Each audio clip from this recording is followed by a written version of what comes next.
Okay, shiny Nikki lovers, it's time for Kite Dreams Story Spring Trips. The city is blessed with a spring shower on this warm day. Fresh blades of grass sprout from the moist soil, carrying a sweet smell into town by the breeze. Under feathery clouds, the plants of Cloud Capital thrive in the warm sunshine. Time seems to drag out at a leisurely pace on this sunny spring day. The fresh, youthful face of a girl is reflected in the pool. A koi carp swims by, sending ripples down the surface as this girl smiles gently. You finished feeding the fish yet? Yi Zhao! I've pretty much memorized the pattern on all the plump fish. Ooh, Momo sounds like he wants to eat those fish. Yi Zhao. That one over there looks like it belongs in a barbecue dinner. Okay, they want to eat it. Barbecue? Where? Ooh, you're right. Nikki, Akihiro, come see, come see. Nikki opens her final pocket of fish feed and tosses the contents into the pool. Colourful koi flock over, filling the pool with an array of bright colours. I didn't know such a picturesque garden existed in the Cloud Capital. It's a perfect place for a spring picnic. Yeah, lots of tourists come here to fly kites and look at the flowers. Oh, that's the theme of the set. Yi Zhao tilts her head and gazes into the blue skies in the distance. Kites of all shapes and designs are soaring up there. Hawks, swallows, magpies, a feast for the eyes. Loud whooshing and laughter comes drifting over. Kites! Cheap, high-quality kites. Hey ladies, you seem really interested in those kites. Want one? Thunder. I've got all kinds of kites. Swallows, magpies, oh, shepherd, cat-shaped kites too. Oh, you could have a Momo-shaped kite. That would be so cute. Why are you looking at me like that? Huh? I'm not a cat anyway. All kinds of kites, you say? Do you have a gigantic barbecue kite? Momo, you glutton. No. How dare you boast about offering all kinds of kites then? We can just make our own kites. That way, we can create whatever design we want. Make our own kites? You know how to make kites, Yi Zhao? Somewhat. I've had some experience, but that was a long time ago. Great idea, lady. I sell kite materials too. Silk, paper, wooden frames, threads, glue, you name it, I have it. This vendor is upselling us. After some picking and choosing, the group moves into the shade under the tree with their newly obtained materials and starts making their kites. What kind of kite would you like to make, Akihiro? I don't know. A kite? Oh, I'm thinking. Oh, I have to make something. Draw the kite as you like. Just... How do I do this? Oh, it's a love heart. Aww. And then I can have 2 kisses. Okay, I'm done. That's it, Nikki. Now that we've made our kite, let's look at test flight. It sounded so simple, but it's actually quite hard. Might as well just go by account. Whoa, Yi Zhao, you're so good at this! Yi Zhao was already done with her kite, a lively dancing goldfish. She studies her handwork and then cuts a slit in the middle of the tail with scissors. You're somewhat good at making kites, you said. This looks better than somewhat good to me. Momo, I love how cynical you are. It's so lovely. Did you get the inspiration from the koi carps in the pond? Yeah, the fish can't leave the pond. They'd probably like to go soaring in the sky too, right? That's depressing, but it's like koi turning into dragons in mythology. Yi Zhao raises her goldfish kite, the tail billowing in the wind, a quaint dynamic sight. Ready? Yi Zhao? 3, 2, 1. With the final syllable, Yi Zhao releases the kite in her hand, while Nikki dashes in the opposite direction, holding the string. Ooh. The kite, with its too long tail, makes its rocky ascent, yet suddenly sways and crashes into the tree. Again? I thought we did it perfectly this time. Okay, so they're failing. All of them. The crew is about to retrieve the kite when they hear the booming voice of a man. Yu Yan. I saw the kite crashing multiple times from the distance and thought whoever is flying it must have really bad luck. Turns out it's just you guys. Yeah, you're crud at flying this kite, but he is low-key fine. Yu Yan approaches carrying the goldfish kite in one hand and the sliced bamboo stick plus a scroll of silk paper in another. Well, he must take kiting very seriously because he was booming. Young prince. Ooh, he's a prince. King of slackers? Chestnut cake murderer. What is the lore behind this? Yu Yan pauses in his stride, the flawless smile frozen in place. I didn't realize you people saw me like that. Yeah, chestnut cake murderer. So the young prince and Yi Zhao know each other. Yeah, what did he do? What did you mean by chestnut cake murderer, though? Oh my god. Back when Changi restaurant was promoting their new product, peach chestnut cake, for some reason the cake always sold out instantly after I bought mine. Oh, okay, so he did good business. And I was always right behind him in queue. That's really sad. Sounds like real bad luck, huh? But hey, it led to us sharing the cake together over tea. It was how we got acquainted. Aww. Are you here on a spring hike, young prince? Yes, the weather's nice today, perfect for kite flying. It'd be a waste if I didn't come out and enjoy myself. Yu Yan flashes the silk paper and bamboo sticks in his hand with a grin. I prepared these materials to make my own special kite. It's the most fun that way. Aw, so he's gonna make one. Oh right, is something the matter with the kite you guys have? I saw it falling down multiple times. Rubbing salt in the wound right now. Yu Yan picks up the goldfish kite, carefully inspects it, and soon notices the issue. The frame broke. Oh. Good thing you ran into me. I prepared these bamboo sticks for my kite. Let's see if we can fix it with these. Yeah, it should work. Okay, so we're fixing the kite. So, the king of slackers can be reliable after all. That's my one and only strength. I always help my friends when I can. Anyway, your goldfish kite is quite unique. I haven't seen any other kite like it. Reminds me of a story I heard. The kite acted as a messenger of sorts in the story. Ooh, we get stories. Yi Zhao, who is trying to fix her kite, lifts her head and gazes at Yu Yang, as if reminded of something. Tell us more. The story happened on a spring day a long time ago. It can be kind of heavy, but it will perhaps inspire you in a different way. Part 3. Restore Peace. The years before the Cloud War, several natural disasters occurred in Cloud. Ooh, war. When harvest season came around, some towns descended into chaos as the farmers were unable to pay taxes due to poor yield of crops. Oh no. Well, honestly, it's the taxes' fault. When winter came, starving civilians even robbed the government warehouse and distributed rations to other suffering citizens. Oh, okay, that's good. Though conflicts continued to occur, the royal court never addressed the issue. Meanwhile, the scattered sparks of evil continued to grow in power. Meanwhile, what was the Cloud royal family doing? Yeah, what was Prince Yu Yan doing? Oh, he probably wasn't alive. If the Cloud royalty had reacted sooner and aided the people, none of this would have happened, right? Yeah, too bad the aristocrats back then were too busy partying and buying new inventions from the pigeon to care about the people. Emperor Siming and Minister Wenren, my tutor, did their best, but they were powerless to stop the Cloud War. That's irrelevant to the story though. Maybe it was a civil war. As the conflicts continued, by the time spring rolled around, the towns in Cloud were up in arms against each other.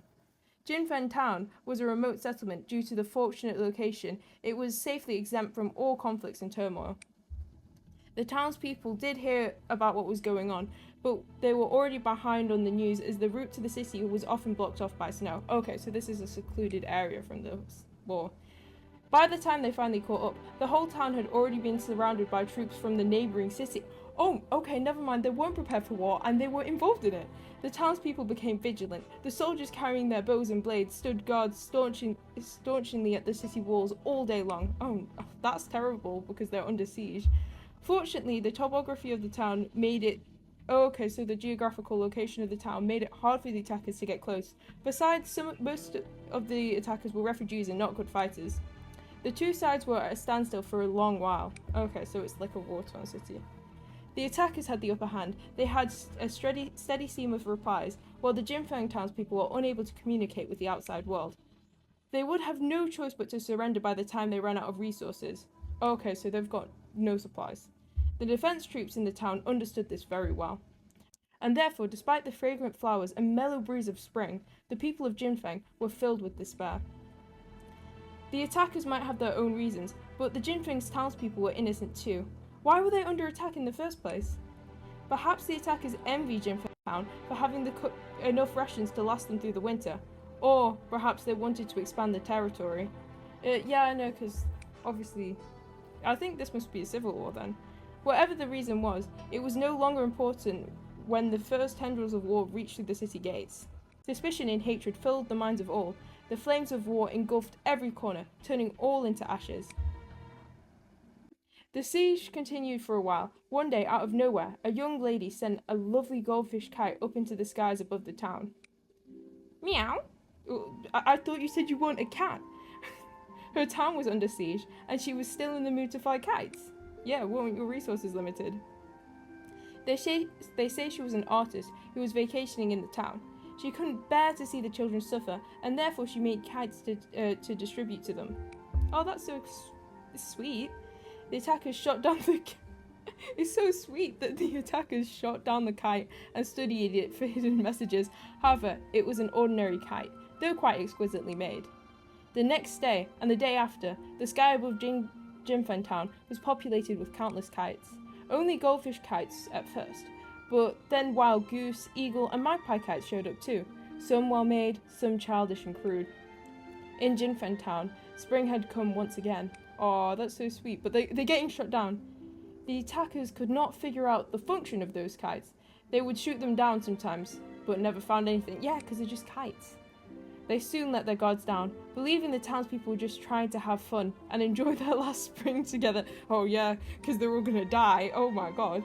Until one day, when they heard clear, loud whistling coming from the skies. Okay, so the kites were doing something. It turned out that the townspeople had tied willow twig flutes to the kites. They made whistling sounds in the wind, a bit jarring, but loud and clear. What could that possibly be for? The gusts of wind ripped through the air, finally tearing the kites off the string. These kites of all shapes and colours soared off into the skies, whistling as they went, finally landing in the attackers' camps. Do they have bombs in them? What are they gonna do? Where did the flutes come from? Did the attackers make them too? No idea. Days later, however, a small miracle occurred. What was it?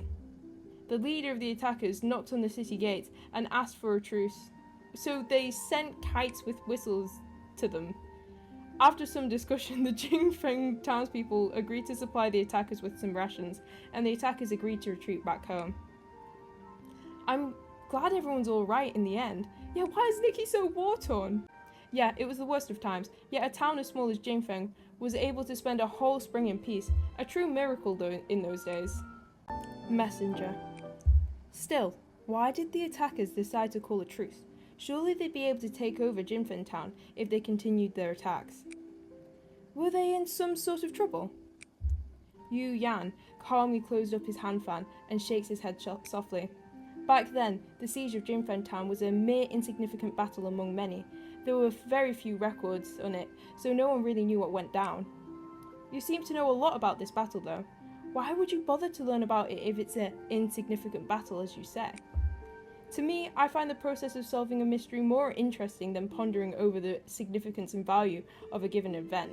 Oh, that's cool. What do you think? Shall we try to solve this mystery? Yes! Sure, but where do we start? Where do we start? The timing of the attackers choosing a parley, or the reason of the attackers choosing a parley? Maybe the timing. Why did the attackers decide to call a truce? Despite the success in the siege, surely Jinfen Town was a more likely party to call a truce. Yeah, the attackers would surely triumph if they persisted.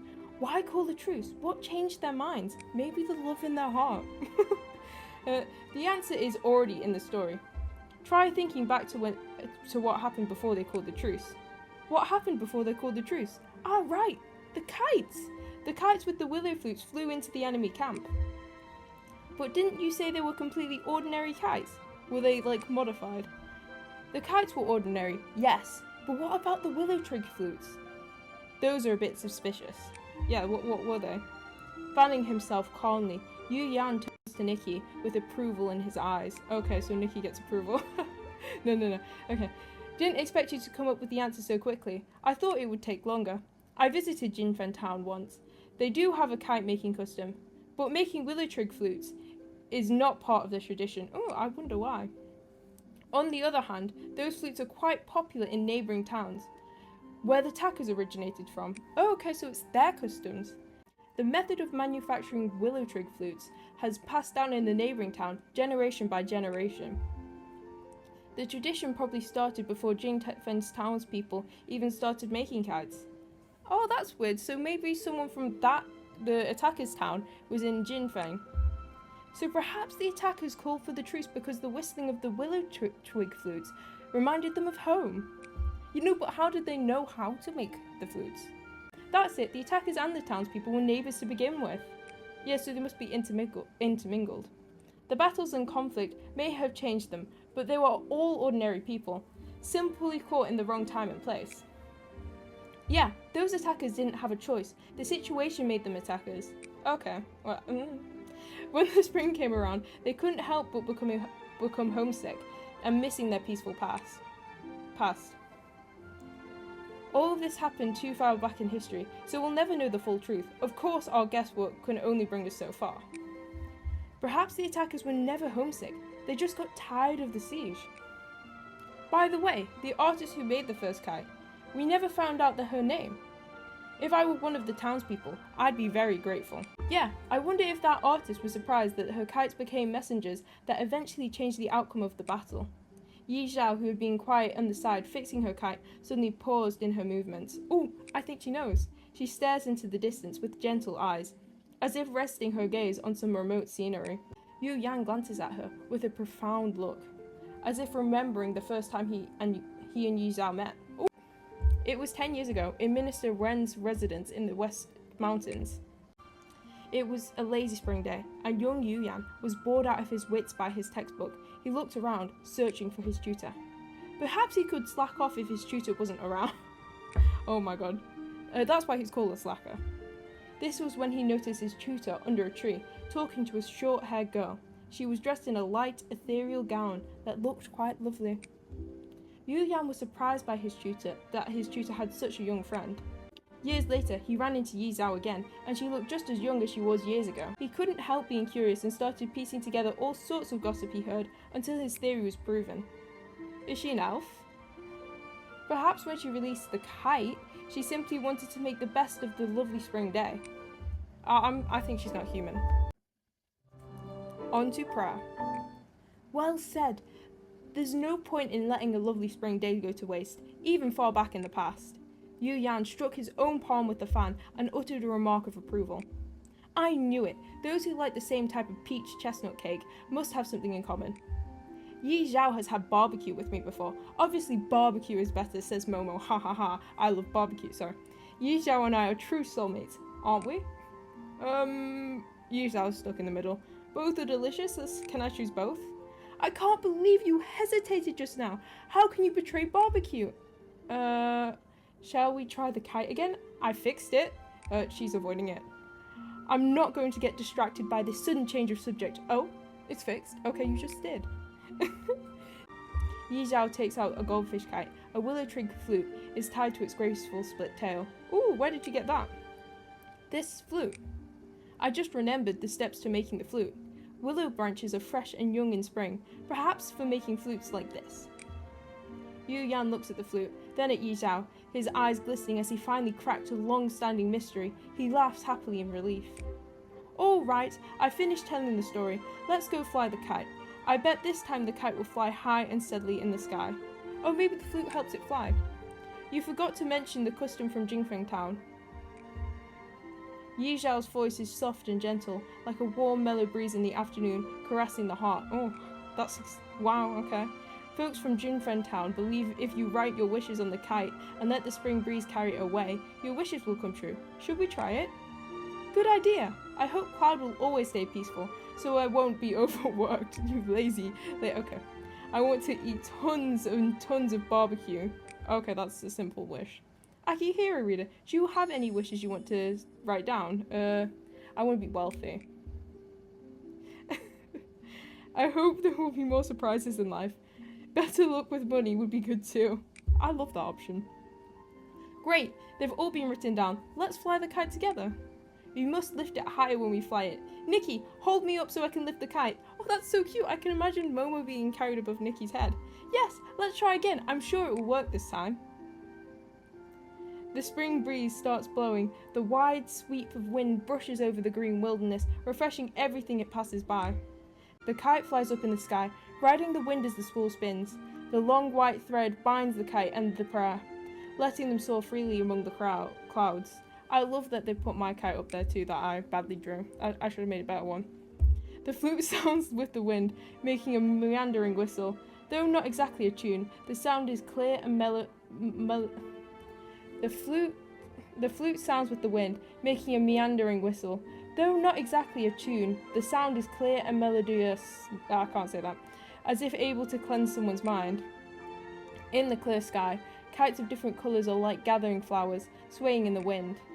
Around them, many people have cut the fine threads on their kites as the wind rises, letting the kites follow the spring breeze and fly far away freely. I love this custom.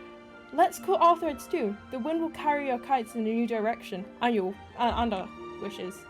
Yes, they will carry our wishes far and wide and make them come true. Yi Zhao holds out a pair of scissors. Nikki uses it to cut the fine thread and tied to the kite solemnly. I hope maybe this is a custom in real life. The graceful goldfish is swinging its long tail in the wind. Accompanied by the flute's crisp and meandering whistle, it swims towards the sky's end.